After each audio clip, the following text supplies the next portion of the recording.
សូមជម្រាបសួរពុកម៉ែបងប្អូនសូមស្វាគមន៍មកកាន់តម្រុយឆ្នោតយួនប្រចាំថ្ងៃសម្រាប់ថ្ងៃទី7 ខែ 11 ឆ្នាំ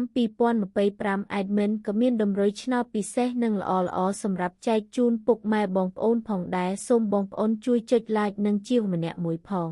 ដើម្បីមានភាពងាយស្រួលក្នុងការតាមដានតម្រុយឆ្នោតរៀងរាល់ថ្ងៃចឹងកុំឲ្យខាត់ពេលពុកម៉ែបងប្អូនយូរចឹងសូមចូលមកកាន់តម្រុយឆ្នោតយួនយើងវិញសម្រាប់ម៉ោង 4:30 នាទីនិងម៉ោង 6:30 នាទីចឹងយើងចូលមកកាន់តម្រុយឆ្នោតយើងនៅថ្ងៃនេះវិញសម្រាប់លេខតូចពីលេខយើងវិញ Admin មានលេខ32 15 145 478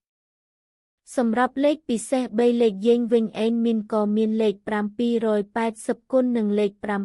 891គុណរីឯលេខអូសខ្ទង់Adminមានលេខ30អូសនិងលេខ40អូសផងដែរបងប្អូនដែលស្រឡាញ់និងចូលចិត្តលេខAdminអាចយកទៅផ្សងសំណាងបានសូមជូនពរឲ្យបងប្អូនទាំងអស់គ្នាហេងសំណាងល្អទាំងអស់គ្នាតម្រុយឆ្នោតយើងបានមកដល់ទីបញ្ចប់ហើយសូមជូនពរឲ្យបងប្អូនហេងសំណាងល្អមានលាភមានជ័យទាំងអស់គ្នាជួបគ្នានៅថ្ងៃស្អែកបន្តទៀត